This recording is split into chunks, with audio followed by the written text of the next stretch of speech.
اگرچہ سارے بدن پیدا ہی موت کے لیے کیے گئے ہیں کہ جس نے آیا، جو بھی آیا اس نے جانا ہے، اور ابھی شکم مادر میں بچہ ہوتا ہے تو اس وقت اس کی عمر لکھ دی جاتی ہے کہ کتنی ہے، کتنے گھنٹے ہے، کتنے سال ہے، اسی وقت طے ہے سب کچھ، اور ازل میں لوح محفوظ میں اس سے پہلے بھی طے ہے۔ لیکن فَقَتْلُ سَبِيلِ اللَّهِ بِالسَّيْفِ أَفْضَلُ، فرمایا اس موت کا کیا کہنا جو رب کے رستے میں جہاد کرتے ہوئے بندے کو آ جائے۔ یعنی اگرچہ موت تو سب کو ہی آنی ہے، کوئی ایسا ہے نہیں کہ جو کہ میں موت سے بچ سکتا ہوں کسی بند قلعے کے اندر یا کہیں،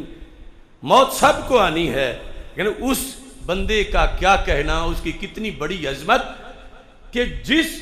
کو موت شہادت کی شکل میں ملی، اس کا مر جانا اور اس مرنے میں زندہ رہنا، فَقَتْلُ سَبِيلِ اللَّهِ بِالسَّيْفِ أَفْضَلُ، کہ اللہ کے رستے میں جان دے دینا یہ موت دوسری موتوں سے جدا ہے، کہ دوسری موتیں مارنے آتی ہیں اور یہ موت سنوارنے آتی ہے، اور یہ افضل ہے، فضیلت ہے۔ حضرت امام حسین رضی اللہ تعالی عنہ یعنی اپنی زندگی میں یہ کربلا والے مرحلے سے پہلے ان کے جو روشن افکار اور عمدہ تعلیمات تھیں، اس کے اندر بھی اس چیز کو واضح کر رہے تھے کہ دین کی خاطر جان دینا یہ فضیلت ہے، یہ ذلت نہیں ہے کہ دین کی خاطر انسان کی جان چلی جائے تو موت تو ہر کسی کو آنی ہے، اس کو بھی آنی ہے جہاں بھی ہو، اور جب یہ دین کی خاطر تلوار سے اس پر حملہ ہوا یا کسی طریقے سے اور اس کی جان نکلی تو پھر تجھے وہ شاخ سے توڑیں زہے نصیب تیرے کہ تڑپتے رہ گئے گلزار میں رقیب تیرے۔ یہ پھر فضیلت والا جانا ہے دنیا سے۔ تیسرے نمبر پر، اور یہ آپ کے وہ اقوال اور پیغام حسین رضی اللہ تعالیٰ عنہ وہ ہے کہ آج اسے میں بھی پہلی بار آپ کے سامنے پیش کر رہا ہوں، کیونکہ ہر سال ایک ڈھونڈ کے نیا تحفہ پیش کرنا ہوتا ہے، اور اللہ کا فضل ہے کہ یہ پہلی بار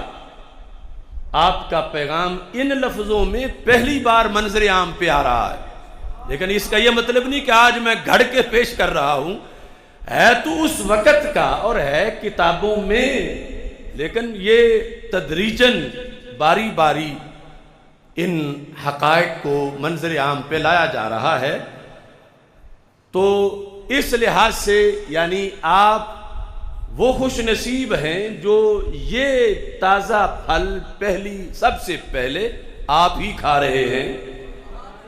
اور اس سے آگے دنیا پوری میں یہ پیغام جا رہا ہے، اور پھر خطبات میں آگے انشاءاللہ کئی حضرات اس کو بیان کرتے رہیں گے۔ چونکہ عمومی طور پر جو اردو کے اندر آ چکا ہے جتنا اتنے پر اکتفا کیا جاتا ہے، اور بہت تھوڑے لوگ ہیں کہ جو اصل جو عربی ماخذ ہیں ان سے ان امور کو ڈھونڈتے ہیں یا پھر ڈھونڈ کے سمجھتے ہیں یا پھر بیان کرتے ہیں۔ یقیناً بہت ہیں، لیکن اللہ کا فضل ہے کہ یہ شاید پاکستان میں سب سے پہلے میں ہی یہ پیش کر رہا ہوں۔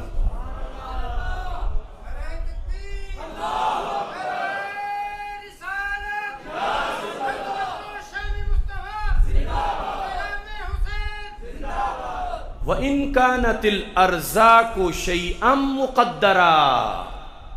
فَقِلَّةُ سَعْيِ الْمَرْءِ فِي الْكَسْبِ أَجْمَلُ، معیشت ہو، ریاضت ہو، سیاست ہو، ہر جہت میں امام نظر آتے ہیں۔ وَإِن كَانَتِ الْأَرْزَاقُ، شہادت میں تو ویسے ہی امام ہے۔ وَإِن كَانَتِ الْأَرْزَاقُ شَيْئًا مُقَدَّرًا، کہ اگر بندے کا اگرچہ رزق ایک مقدر ہے، کہ جس کے مقدر میں جو ہے اسے ملنا ہے۔ تو فرمایا اس کا یہ مطلب نہیں ہے کہ ہاتھ پہ ہاتھ دھر کے بیٹھ جاؤ کہ تقدیر میں جو ہے تو وہ مجھے ملنا ہی ہے، میں کام کیوں کروں، میں محنت کیوں کروں، میں مشقت کیوں کروں۔ فرمایا یہ غیر اسلامی سوچ ہے۔ توکل کا یہ مطلب ہے کہ خنجر تیز رکھ اپنا، پھر انجام اس کی تیزی کا مقدر کے حوالے کر۔ تقدیر برحق ہے، اور ہمارے آقا صلی اللہ علیہ وسلم کی احادیث کا یہ خلاصہ بیان کر رہے ہیں۔ فرمایا ان نفسا لن تموت حتی تستکمل رزقها من اللہ، کوئی ذی روح اس وقت تک مر نہیں سکتا جب تک کہ وہ اپنا رزق جو رب نے اس کا لکھا ہے پورا کھا نہیں لیتا۔ کھاتا ہے تو پھر مر سکتا، ورنہ اسے کوئی مار سکتا ہی نہیں۔ تو کہا رزق مقدر ہے۔ وَإِن كَانَتِ الْأَرْزَاقُ شَيْئًا مُقَدَّرًا، کہ جو تقدیر میں رب کی طرف سے لکھا ہوا ہے۔ فَقِلَّةُ سَعْيِ الْمَرْءِ فِي الْكَسْبِ أَجْمَلُ، لیکن اس رب نے اور رب کے رسول صلی اللہ علیہ وسلم نے اس انسان کو کسب کا بھی حکم دیا ہے، اور اس کسب میں فرمایا یہ تھوڑی سی کوشش بھی کرے تو اللہ اس کو بڑا پسند کرتا ہے۔ اب دیکھو نا حضرت مریم علیہ السلام، جن کے لیے جب وہ خاص وقت تھا ولادت حضرت عیسیٰ علیہ السلام کا تو کھانے کے لیے ضرورت تھی، تو کہاں سے آئے؟ خشک کھجور کو رب نے ہرا بھرا کر دیا جس کے ساتھ وہ بیٹھی تھیں، اور اسی وقت بور بھی لگا، پھل بھی بن گیا اور کھجوریں پک بھی گئیں۔ لیکن آگے اللہ فرماتا ہے قرآن مجید میں وہ ہزی الیک بجزء النخلۃ تساقط علیک رطبا جنیا، لیکن اے مریم اب اس کو آپ تھوڑی سی جنبش دیں تاکہ یہ کھجور تجھ پہ درخت تازہ کھجوریں گرائے۔ تو جو رب ایک لمحے میں بنا کے پکا سکتا ہے اس کے لیے گرانا کیا کام ہے؟ یعنی موسم نہ ہو، تنا خشک ہو، اسے سرسبز و شاداب کرے اور پھر اس پہ فوراً بور لگے، کھجوریں بنے، پک بھی جائیں، جو کوئی دوسرا کام کر ہی نہیں سکتا۔ لیکن یہ سب کچھ کہتا ہے پھر آگے وَهُزِّ إِلَيْكَ، ذرا جنبش دو، اس کو اپنی طرف کھینچو، تُسَاقِطْ عَلَيْكَ رُطَبًا جَنِيًّا، تاکہ یہ پکی ہوئی کھجوریں تازہ تجھ پہ گرائے۔ تو مفسرین کہتے ہیں یہ رب بتاتا ہے کہ میں اپنے بندے سے خوش ہوتا ہوں کہ کچھ تو وہ بھی کرے، سب کچھ وہ کرنے والا ہے، ورنہ یہ جو رب محتاج تو نہیں کہ یہ لوگ کسب کریں تو پھر انہیں کھلائے، وہ تو مفت میں کن کہہ کے ساری کائنات کو روزانہ کھلائے، اس کے خزانے میں پھر بھی کوئی کمی نہیں ہے۔ تو یہ جو ہمارا کوئی فیکٹری میں کام کرے، کوئی دکان میں بیٹھے، کوئی ہل چلائے، یہ اللہ کے کل فضل کے لحاظ سے اتنا ہی بنتا ہے جتنا وہ کھجور کے تنے کو جنبش دینا ہے، باقی سب کچھ تو رب ذوالجلال کر رہا ہے۔ ورنہ کون کسان ہے کائنات کا جو اپنی کھیتی پہ پھل خود لگانے والا ہو اور خود پکانے والا ہو؟ کوئی نہیں۔ کون ہے کہ جس کا یہ دعویٰ ہو کہ رب کا اگر اذن نہ ہو اور اس کا فضل نہ ہو تو میری فیکٹری خود بخود چلتی رہتی ہے؟ وہ سے رشتہ قائم رہے، مخلوق سے ٹوٹتا ہے تو ٹوٹ جائے، لیکن اس کا یہ مطلب نہیں کہ جان بوجھ کے ہر ایک سے توڑے، لیکن اگر خالق کے ساتھ جوڑنے پر کوئی روٹتا ہے تو روٹ جائے، کوئی بھاگتا ہے تو بھاگ جائے، کوئی چھوڑتا ہے تو چھوڑ جائے، اس واسطے کہ اس نے جوڑا جس سے ہے وہ ذات ہے کہ جس کے ساتھ تعلق ہمیشہ ہی بندے کو ڈوبنے نہیں دیتا، اسے ہمیشہ منزل پہ پہنچاتا ہے۔ اور یہاں مخلوق سے مراد یعنی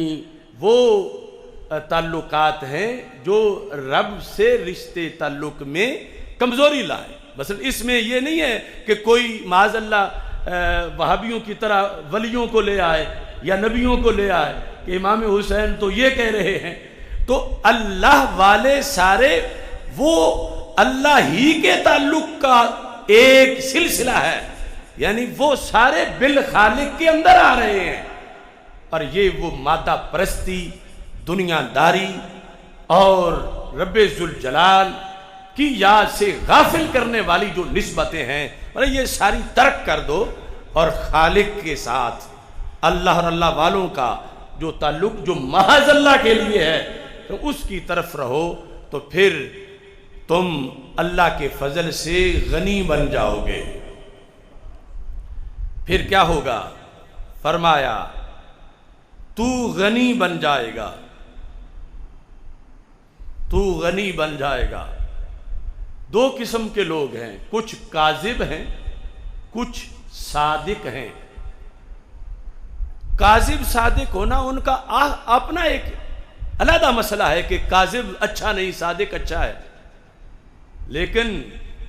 رب کے ساتھ تعلق کی بنیاد پر امام حسین کہتے ہیں تغنا عن الکاذب والصادق، جب رب سے تیرا تعلق مضبوط ہے تجھے نہ کاذب کی ضرورت ہے نہ صادق کی ضرورت ہے۔ یعنی سارا جہان دو ہی طرح کے لوگ ہیں، یا کاذب ہیں یا صادق ہیں۔ تو امام حسین یعنی حسر بیان کرنا چاہتے ہیں کہ تجھے نہ کسی کاذب کی ضرورت ہے نہ کسی صادق کی ضرورت ہے۔ اب صادق سے مراد یعنی جو اپنے کاروبار میں سچ بولتا ہے۔ اب دنیا دار ہے لیکن کاروبار میں سچ بولتا ہے، دوسرا جو جھوٹ بولتا ہے۔ اب صادق سے مراد وہ نہیں ہے کہ تجھے سچوں کی ضرورت نہیں، وہ تو قرآن کہتا ہے وَكُونُوا مَعَ الصَّادِقِينَ، کہ سچوں کے ساتھ ہو جاؤ۔ وہ سچے نبی بھی ہیں، صحابہ بھی ہیں، اہل بیت اطہار رضی اللہ تعالیٰ عنہم بھی ہیں، غوث کتب ابدال بھی ہیں، صدیق اور شہید بھی ہیں،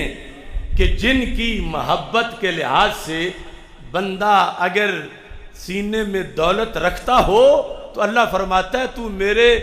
پاک بندے کا تو محب بنا ہے لیکن میرا محبوب بن گیا ہے۔ جب قرآن کے اندر لوگ واردات کر جاتے ہیں مطلب بیان کرنے میں، تو یہاں بھی تو واردات کر جائیں گے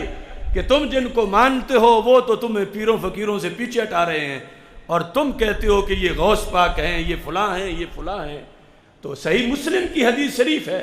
کہ جب ایک شخص گھر سے نکل کے ایک ولی کی طرف جا رہا تھا تو رب نے فرشتہ رستے میں کھڑا کیا اس کو انٹرویو کے لیے۔ اس نے پوچھا کہاں جا رہے ہو؟ تو اس نے کہا وہ سامنے جو رب کا بندہ ہے میں اس کے پاس جا رہا ہوں۔ تو اس نے کہا کیا کچھ سے حل کا علیہ من نعمت تربوہا، کوئی مالی کاروباری رابطہ ہے؟ اس نے کہا نہیں، غیر انی احببتہ فی اللہ، دنیا داری کا رابطہ نہیں، پرہیزگاری کا رابطہ ہے۔